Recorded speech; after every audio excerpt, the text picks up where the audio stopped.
Assalamualaikum warahmatullahi wabarakatuh.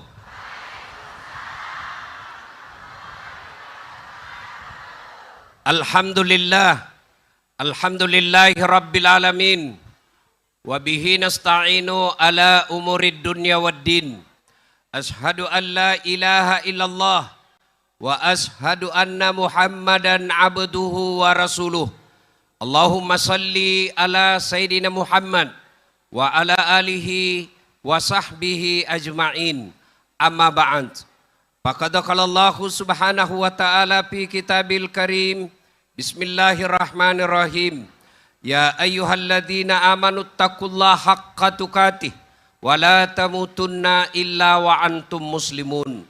Wahai orang-orang yang beriman, bertakwalah kalian kepada Allah dengan sebenar-benarnya takwa, dan janganlah kalian mati kecuali dalam keadaan beragama Islam. Wa qala idzan bismillahirrahmanirrahim.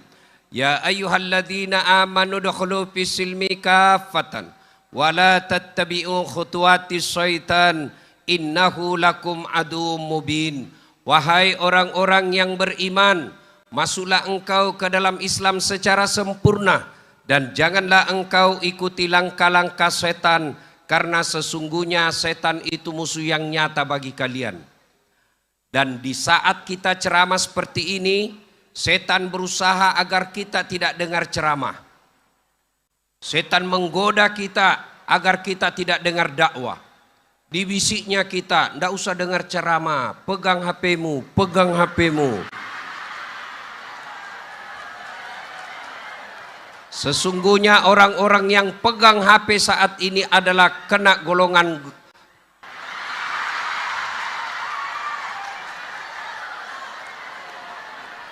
sudah dikasih tahu masih juga dipegang HP-nya.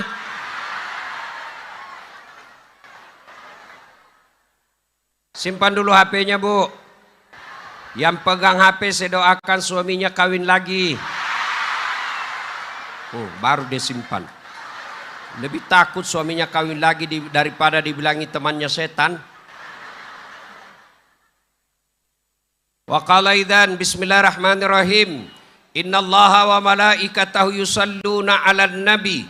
Ya ayyuhalladzina amanu sallu 'alaihi wa sallimu taslima. Sesungguhnya Allah dan para malaikatnya bersalawat kepada Rasulullah Muhammad sallallahu alaihi wasallam. Maka wahai orang-orang yang beriman, bersalawatlah kalian kepada Rasulullah dengan sebaik-baik salawat. Sadaqallahul adzim, maha benar Allah dengan segala firman-Nya. Bapak Ibu saudara-saudara sekalian, teristimewa yang kita hormati Bapak Gubernur Kepri, Bapak Haji Ansar Ahmad beserta istri yang insya Allah dimuliakan dan dirahmati oleh Allah Subhanahu wa ta'ala. Mohon izin saya tidak sebut satu demi satu karena meringkas waktu sebab ibu-ibu mulai kepanasan. Ibu bapak saudara-saudara sekalian, 1400 tahun yang lalu terjadilah peristiwa yang sangat spektakuler, di mana peristiwa ini hanya terjadi sepanjang hidup ini, sepanjang sejarah perjalanan dunia ini hanya sekali terjadi. Apa itu? Diperjalankan seorang manusia pilihan dari Masjidil Haram di Mekah ke Masjidil Aqsa di Palestina, naik langit pertama sampai langit ketujuh, menuju ke Sidratil Muntaha, kemudian ke Sabaha, Mustawa, ketemu dengan Allah di aras, lalu kembali ke dunia. Kenapa peristiwa ini spektakuler? Karena perjalanannya sangat jauh, waktunya sangat ringkas. Hukum fisika mengajarkan makin jauh perjalanan, makin lama waktu ditempuh. Tapi perjalanan Isra Mi'raj, perjalanannya bukan cuma di bumi yang kita sebut Isra, tapi juga Mi'raj, naik ke langit. Perjalanannya sangat ringkas. Maka Nabi ketika ceritakan ke orang-orang kafir Quraisy di Mekah, tidak ada yang percaya, bahkan Muhammad dituduh gila. Kenapa? Muhammad katakan, ayuhan nas, wahai manusia, semalam saya dari langit, dari Palestina. Pagi ini kau ada lagi di sini Muhammad? Dia bilang, ya kau lihat saya toh. Ah, kau gila. Kenapa? Waktu itu dari Mekah Palestina, kendaraan paling cepat Pak naik onta. Berapa lama waktu dibutuhkan? 1 bulan. PP 2 bulan. Nah ini Nabi, dia bilang saya tadi malam. Mereka tidak percaya. Ternyata mereka lupa bahwa perjalanan Isra Mi'raj itu bukan Nabi yang mau, tapi Allah yang berkehendak. Kalau Allah yang berkehendak, Allah yang ngundang, maka semua fasilitas perjalanan ditanggung sama yang ngundang.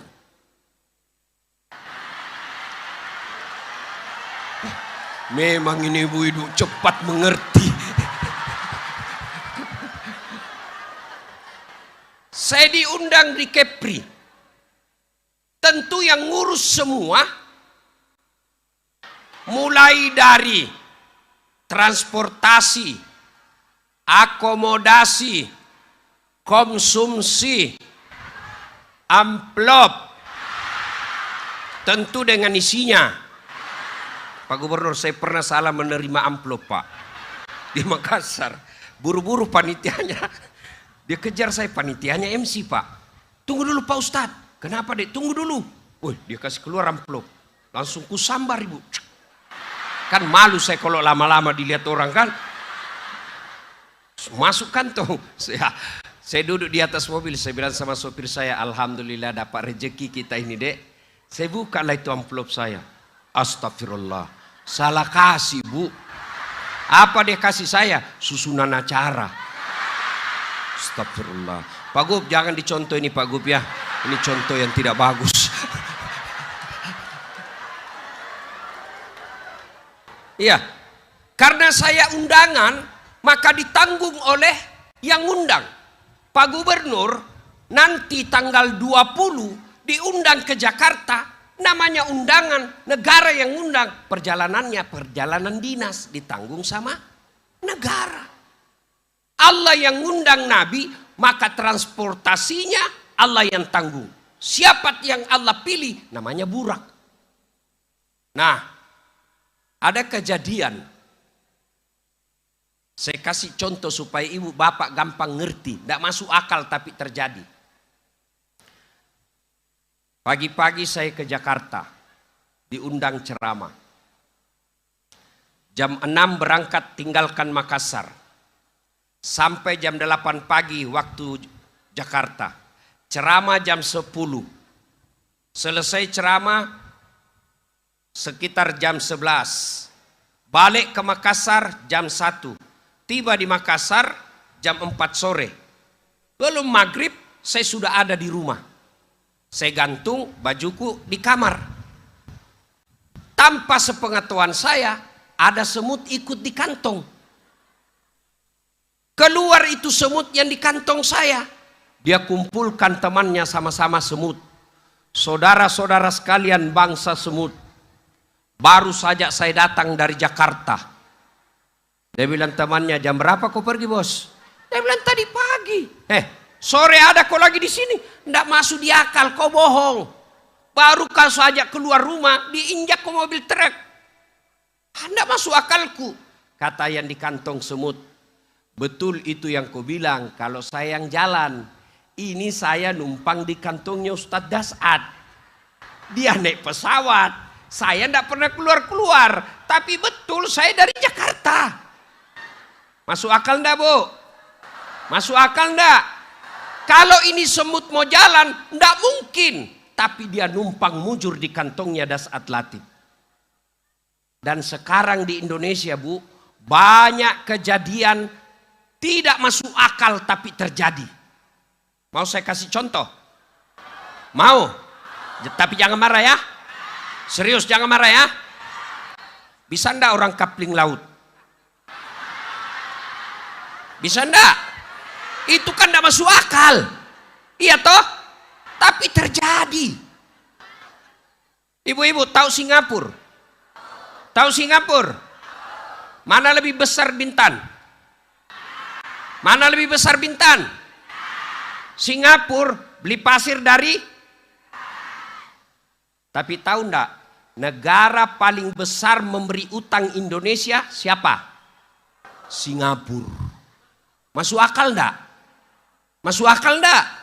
Enggak masuk akal, tapi terjadi. Guru besar di bidang hukum diangkat jadi pejabat hukum, malah ditangkap melanggar hukum. Masuk akal enggak? Enggak masuk akal, tapi terjadi. Iya toh? Iya toh? Ada kepala dinas.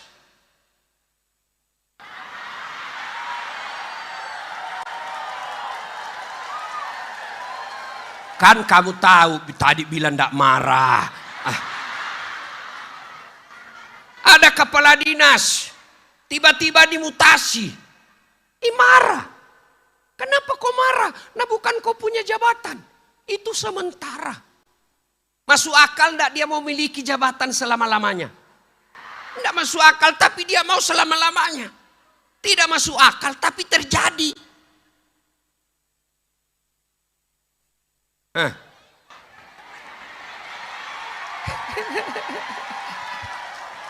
Sudah. Nah, maka mulailah Nabi diperjalankan. Jadi, ini dulu sebelum diperjalankan. Pertanyaannya, kenapa Nabi diisrakan? Kan itu kalau Bapak Ibu nulis skripsi, ada namanya latar belakang masalah. Ya kan? Ini kalau ijazahnya Bapak Ibu asli.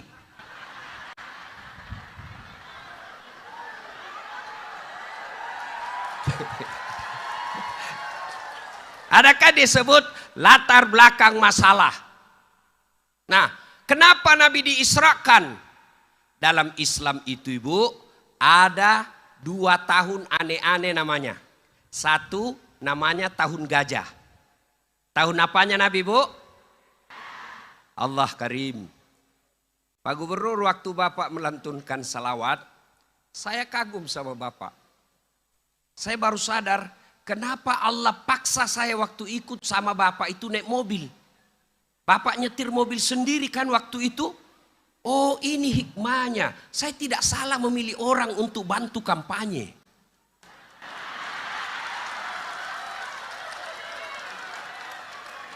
Waktu itu kan Bapak yang bawa mobil sendiri ngejar-acar.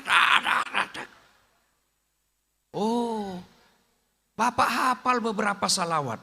Allah Karim, sambutannya santun bicara. Semoga Allah rahmati Bapak. Tadi singkat sambutan. Ibu-ibu ajarkan salawat, ajarkan anak kepada kisah-kisah Nabi. Jarang kita dengar pejabat sambutan begitu.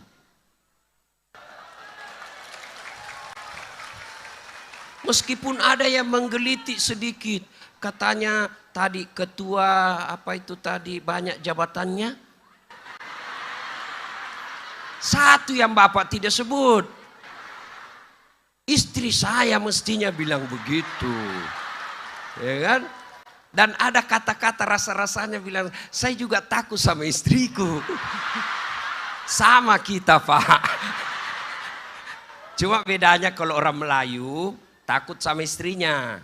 Kalau orang Bugis tidak takut sama istri Pak. Cuma istrinya lebih berani.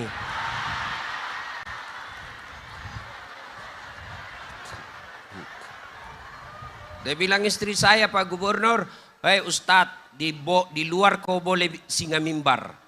Di luar kau boleh singa panggung. Di rumah Hello Kitty. Dengar ya. Kenapa Nabi diisrakan? Tadi disebut tahun duka cita. Tahun gajah. Tahun lahirnya Nabi. Tahun Isra Mi'raj disebut tahun duka cita. Kenapa disebut tahun duka cita? Karena ada 2 orang yang paling mencintai Nabi dan dicintai Nabi meninggal di tahun yang sama. Bayangkan, tahun yang sama meninggal orang 2 dicintainya. Khadijah dan Abu Talib paman beliau. Maka Nabi sedih ditinggal istri Sampai Nabi bersabda, dengar ini ibu-ibu, bu, barang siapa seorang istri meninggal dunia, lalu suaminya berduka terus mengenang kebaikannya, itu ciri-ciri istri penghuni sorga. Misal ini bu ya, misal aja. Ibu duluan meninggal, misal. Tiba-tiba suamimu berduka, ya Allah, terlalu cepat kau ambil istriku ya Allah. 45 tahun mendampingiku, rasanya baru sebulan ya Allah. Meskipun dia suka ngomel ya Allah, tapi ngomelnya itu yang membuatku betah di rumah. Ya Allah, aku sangat mencintai istri saya ya Allah. Separuh jiwaku lenyap ya Allah. Itu kalau begitu, itu ciri-ciri wanita penghuni sorga.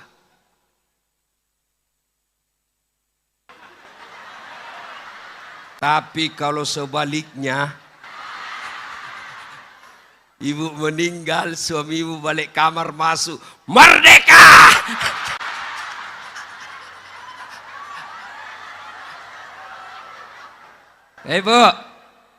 Bu, pesan pertama Isra Mi'raj, jadi istri yang soleha. Apa guna majelis taklim bertahun-tahun, 2 kali sebulan dengar pengajian, kalau tidak punya akhlak kepada suami?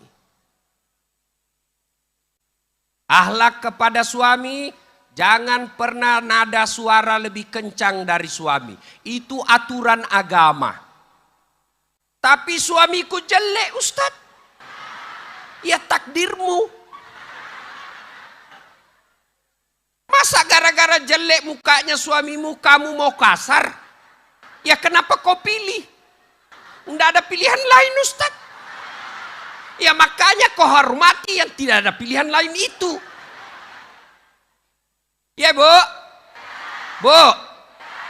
boleh marah sama suami, tapi tidak boleh nadanya kasar. Boleh marah sama suami, tapi tidak boleh memaki dan menghina. Karena beban suami di dunia sudah cukup berat buat menanggung ibu. Tanpa kau marah sekalipun, dia sudah terbebani hidupnya.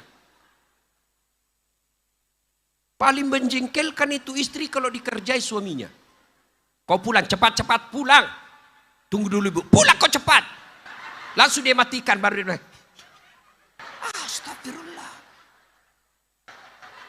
Dia bayangkan dirinya semua ini.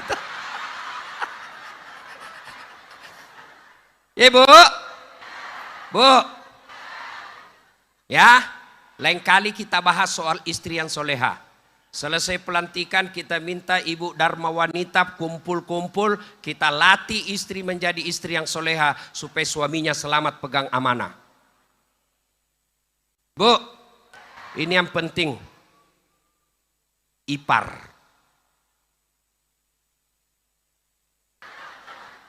Kata Nabi, iparmu adalah maut. Itu bukan film itu hadis tuh bu. Hati-hati. Ibu punya ipar di rumah, hati-hati. Gimana cara hati-hatinya? 1, jangan biarkan adekmu, kalau itu ipar perempuan, saudara ibu maksudnya, supaya ibu tidak diambil suamimu sama adekmu. Itu banyak terjadi tuh bu. Maka 1, jangan biarkan adekmu kelihatan auratnya depan suamimu. Dia kan suami saya. Oh, hati-hati. Siapa tahu dia tipikal buaya darat. 2, jangan biarkan dia berduaan. Ibu pergi kerja, suamimu rehat di rumah, kau bilang sama adekmu, tolong rawat kakak ya. Diambil suamimu. Besok-besok ibu-ibu pulang rumah lihat suamimu berduaan sama adikmu, segera keluarkan adikmu kalau kau mau menyelamatkan rumah tanggamu. Jangan nanti kau menyesal pergi ke kampung ibu sama mamamu. Adikku, Bu, kenapa dia ambil suamiku? Wah, lebih baik dia kalau dia kuliah, kontrakkan rumah. Ya. Nah, ibu bapak, saudara-saudara sekalian. Nah, sudah itu, lain masa kita waktu butuh ini khusus bahas ini. Banyak rumah tangga Islam hancur gara-gara ipar. Karena kenapa? Dia tidak tahu bagaimana Islam memelihara ipar di rumah. Bapak, saudara-saudara sekalian, Nabi berduka, ditinggal istrinya. Maka Allah panggil malaikat Jibril dan Mikail. Jibril, kau jemput kekasihku Natuna, sampai lagi di Natuna. Nabi lagi lihat bintang, sampai lagi di bintang. Begitu kecepatannya. Nah, suatu ketika perjalankanlah Masjidil Haram ke Masjidil Aqsa. Nabi tujuannya mau kemana, Bu? Mau naik ke langit. Ada mahasiswa tanya, Ustadz, kenapa mesti ke Palestina lagi?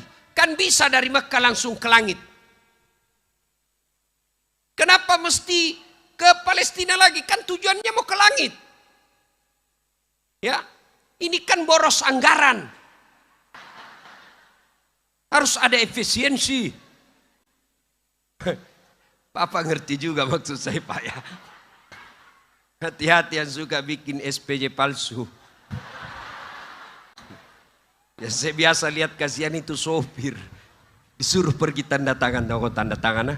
Padahal tidak ada perjalanannya, ada SPJ-nya, Pak. Bapak nanti yang suka perjalanan SPJ palsu, siap-siap masuk neraka juga. Kau jalan-jalan, kau neraka. Kau suka jalan-jalan di sana. Sudah jalan. Apa jawaban Allah? Kenapa mesti ke Palestina? Masjidil Aqsa. Allah jawab, linuriyahu min ayatina. Untuk memperlihatkan sebagian dari tanda-tanda kebesaran kami. Sebagian saja. Allah memilih beberapa chapter-chapter sifat baik dan sifat buruk. Kenapa tidak semua sifat buruk? Kenapa tidak semua sifat baik Allah tampakkan? Karena sifat-sifat buruk ini betul-betul merusak kehidupan. Apa itu? Satu, dengar baik-baik. Kita pilih-pilih yang ada kaitannya dengan kantor gubernur. Satu, Nabi melihat ada manusia, Pak. Badannya manusia begini. Badannya manusia begini, Pak. Tapi mukanya ular. Nabi bertanya, ya Rasul, ya Jibril, siapa itu? Cakep betul badannya. Mukanya ular. Siapa dia? Jibril menjawab, itulah umatmu yang suka menjilat-jilat.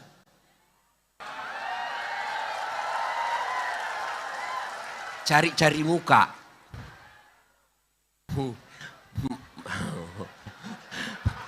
Mau jadi pejabat, ya Pak Gubernur.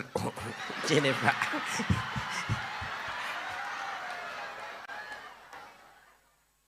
Pak, Allah sudah angkat derajat Bapak. Jangan terlalu menghinakan diri hanya untuk kekuasaan.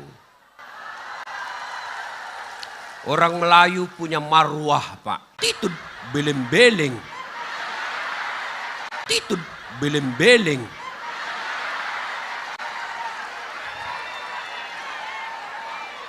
Cikampek, Tasikmalaya. Aku bingung saya, apa kau dapat itu? Coba kalau salawat. Coba kalau kau salawat. Salawat bareng-bareng itu pahalanya lebih banyak daripada jumlah air hujan ketika hujan. Ada pahala. Berkah juga kampung kita. Tidak usah cari muka jadi pejabat, Pak. Sekolah aja baik-baik. Tunjukkan pekerjaan. Kalau Bapak tidak dikasih jabatan, berarti Bapak dianggap bebannya Bapak tidak cocok. Mobil tua dikasih balap, rusak. Iya kan? Wah, kenapa? Dia baru 5 tahun sudah dipromosi. saya sudah 10 tahun, enggak dipromosi. Betul Bapak 10 tahun, tapi otaknya Pentium 1. Ini betul 5 tahun, tapi Pentium 5 Pak. Cepat loading, syung. Bapak, dikasih perintah. Ya Pak. Nah biasanya gini, yang tidak punya kapasitas, tidak punya kualitas SDM, mau jadi pejabat, maka dia datang menjilat. Yang merusak sistem tata negara kita, kalau mental-mental penjilat diangkat jadi pejabat.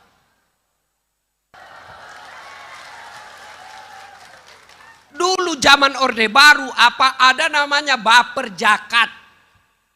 Kalian diangkat pejabat, ada sistematika strukturnya, ada jenjang kariernya. Kalau Bapak menjilat-jilat, maka Bapak nanti bisa masuk neraka gara-gara jilatannya Bapak. Kata Nabi Musa, lagi berapa Muhammad? 5 bos. Tapi jangan juga kau cari dalam kitab ini 5 bos, enggak ada ini. Ya, ini bahasa dasar. Kata Nabi Musa, masih banyak bro. Nabi kelihatan cerdasnya. Setiap kali saya naik dikurangi 5. Ini tinggal 5. Kalau saya naik lagi, tidak ada sudah. Kuda dapat balik pulang. Sudahlah Musa, nanti diurus di belakang. Ternyata apa yang dikhawatirkan Nabi Musa betul adanya. Sekarang saja yang tinggal 5, masih ada yang hari Jumat saja. Gimana lah jadinya seandainya jadi Pak 50 kali. Bapak, bagaimana seandainya jadi 50 kali sehari semalam. Tidak ada lagi kesempatan jadi gubernur. Sholat aja kita kerja Pak. Mau pergi kampanye. Hayalah sholat. Sholat dulu dong. Mau lagi naik mobil. Hayalah falah. Sembahyang lagi Pak. Syukur tinggal 5. Nah, apa hikmahnya? Nabi dalam duka, Nabi dalam sedih, Allah tidak kasih perintah puasa. Allah tidak kasih perintah zakat. Allah tidak perintah haji. Tapi apa Allah kasih? Sholat. Berarti ketika gundah gulana, cemas, ada masalah, sholatmu sempurnakan. Bapak-bapak, ada masalah, perbaiki sholat. Mau jadi kepala dinas, perbaiki sholat. Sholat aja Pak, perbaiki sholat. Kalau tidak dikasih, berarti tidak baik buat Bapak. Ibu-ibu, ada keinginan perbaiki sholat. Kenapa suamiku suka kasar ke saya? Pasti suamimu tidak sholat. Kenapa anak saya kok tidak nurut? Pasti anakmu tidak sholat. Tidak mungkin Allah sengsarakan hidupnya orang yang baik sholatnya. Tidak mungkin. Saya kasih contoh. Siapa yang punya dunia? Siapa yang punya dunia? Allah. Berarti mustahil dunia dalam genggaman kalau yang punya dunia kita jauhi. Contoh, saya datang ke Kepri. Begitu sampai saya di Batam, Pak Gubernur, saya lagi ada di Batam nih kasihan. Saya mau pergi keliling-keliling cari orang Bugis. Tapi tidak ada mobilku Pak Gub. Pak Gub katakan, tenang Pak Ustadz. Cuma saya lagi di Jakarta, tapi tidak usah cemas. Pak Gubernur telepon ajudan. Ajudan, siap Pak Gubernur.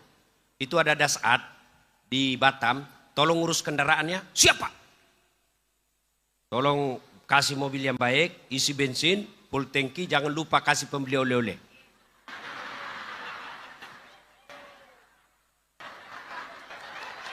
Nah. 30 menit kemudian, datang ajudan.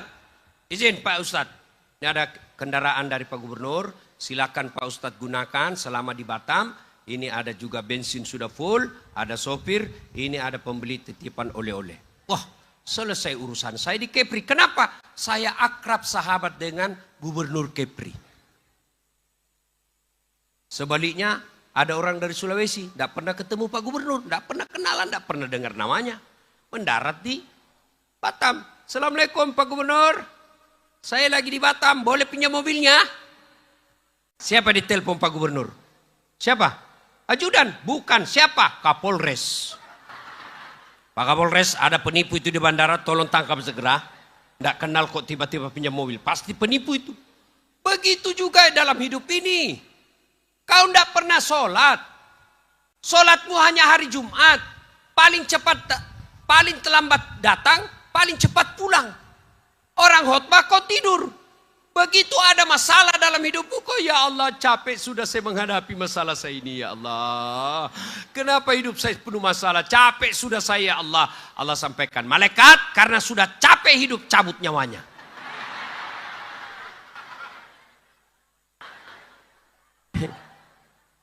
Jadi Bu, perbaiki aja sholat. Ada masalahmu pasti sholatmu tidak beres. Mana ada orang tidak ada masalahnya dalam hidup ini. Saya kasih lagi contoh soal sholat. Ini Pak Gubernur punya ajudan. Coba kalau Pak Gubernur panggil ajudan.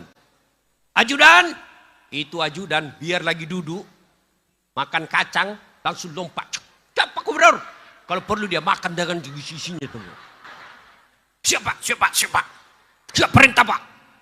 Iya toh? Pak Gubernur paling 10 tahun. Begitu takutnya ajudan. Kira-kira ada enggak ajudan dipanggil sama Pak Gubernur? Ajudan! Tunggu dulu Pak Gub. Hei ajudan! Bapak enggak lihat saya sibuk? Wow. Mana kau ajudan? Mana kau ajudan? Lalu kenapa ketika Allah yang panggil kamu? Hayya 'alas shalah. Apa jawaban kita? Tunggu. Hebatnya gubernur aja kok tidak berani bilang tunggu. Kenapa Tuhanmu tunggu? Kurang ajarnya lagi. Dari subuh dia suruh tunggu. Sampai Isa tidak datang-datang. Pantas. 30 tahun kau jadi pegawai tidak bisa lepas dari kredit.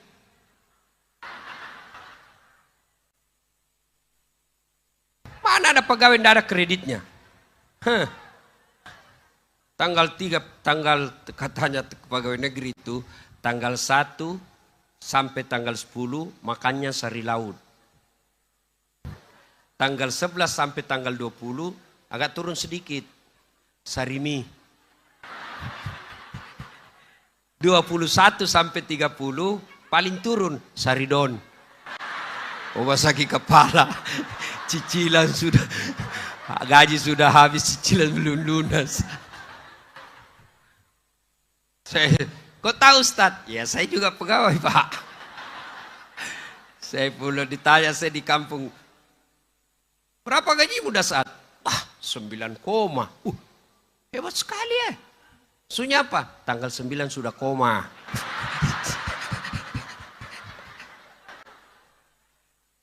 Ayo.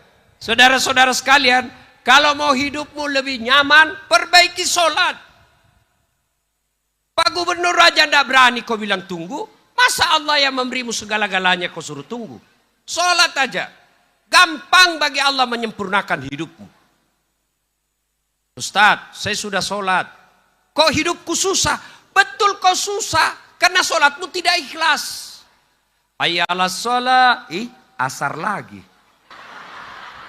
Rasanya baru kita sholat duhur. Aku tidak ikhlas. Kau ketawa karena kau semua begitu.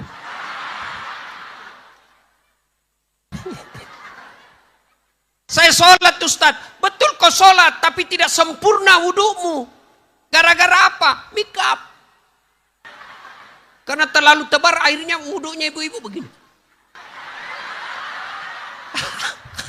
Beleng-beleng.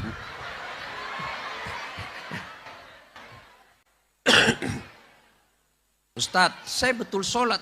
Saya rajin sholat Ustadz, tapi kok selalu betul kok sholat, tapi main-main. Mana caranya sholat? Nah, sholatnya begini. Ini caranya sholat dia. Allah.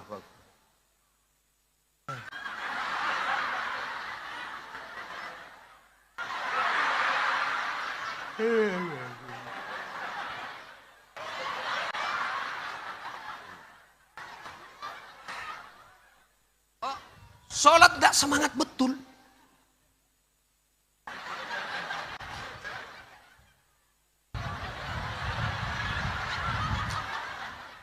Ibu bapak ketawa karena membayangkan diri sendiri tuh. Dalam hati bapak, gue banget itu tuh. Sholat bukan ingat Allah, tapi apa? Ingat duit. Allahu Akbar. Allahu Akbar. Tadi duit saya 200.000. Beli pulsa 100.000. Beli bensin 50. Mana 50 ya? Mulai diperiksa semua itu kantongnya.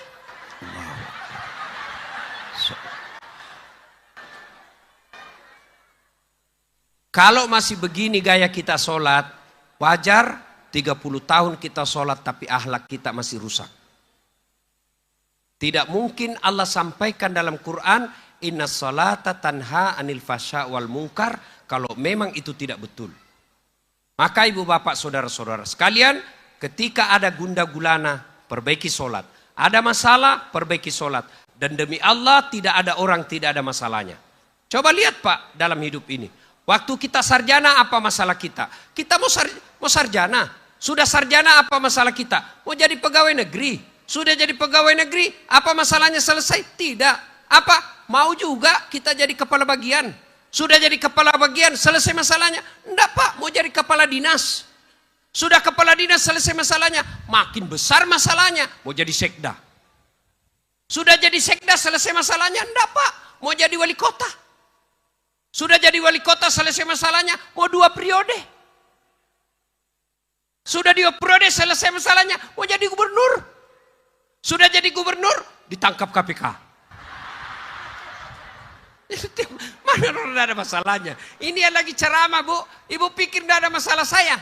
Masalah saya paling banyak Pak. Kadang-kala ditipu. Ini cuma 2 jam Ustadz perjalanan paling lama. Tahu-taunya 9 jam. Allah. Kenapa kau bilang cuma 2 jam? Karena kalau saya bilang 9 jam Ustadz tidak mau datang. Di tengah jalan saya ditinggal mobil Pak Gubernur. Pernah saya Pak. Di tengah jam 1 dini hari. Jadi mobil itu mobil Land Cruiser tinggi kan. Sopirnya turun. Saya kan tidur saya di barisan kedua. Saya tidur. Begitu saya tidur. Kenapa mobil singgah? Saya lihat sopir singgah kencing. Dia turun sebelah kanan. Saya turun juga lah. Saya mau kencing juga. Saya turun sebelah kiri. Sopir tadi lihat saya tidur. Jadi saya kencing. Saya pikir, saya bilang dalam hati, sekalinya sopir tidak tahu saya ini lagi kencing juga. Begitu saya kencing, benar jalan mobil. Apalagi sudah pergi Pak. Tutup. Saya mau telepon, HP di mobil. Saya putih-putih Pak. Baju dalam putih, ini putih, semua putih. Tidak ada satupun mobil yang mau mengambil saya. Dikira saya pocong. Waktu itu belum viral jadi barang tidak kenal saya. Saya mau tengah jalan, saya bilang nanti dikira betul saya pocong bisa ditabrak saya malam-malam. Jam 1 dini hari, gerimis, jam 1 dini hari Pak, gerimis pula. Jam 6.15 baru sadar itu sopir. Jam azan subuh, dia balik lihat, Pak Ustadz subuh, mana Pak Ustadz? Jam 6.15 baru sampai kembali. Begitu dia turun, saya mau tempeleng.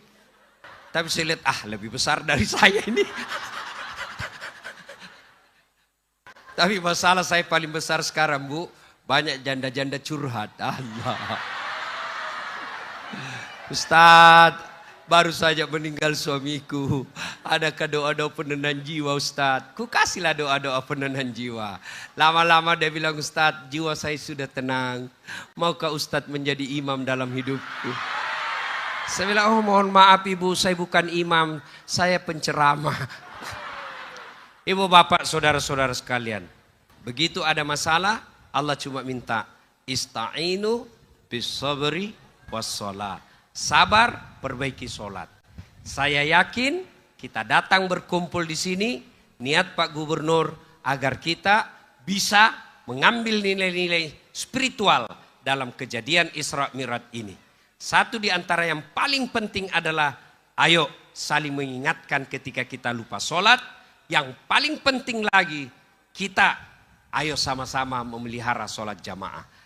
Kalau sholat di kampung negeri ini dipelihara pegawai-pegawainya, mulai dari Pak Gubernurnya, pelihara sholatnya dengan baik, mustahil Allah sengsarakan kampung ini. Allah janjikan dalam Al-Quran, walau anna ahlal qura amanu wattaqau lafatahna alaihim barakatim minas sama'i wal ar. Apabila penduduk suatu negeri beriman dan bertakwa kepadaku, maka aku akan turunkan keberkahan dari langit dan keberkahan dari dalam tanah. Hari ini Allah buktikan kasih sayangnya.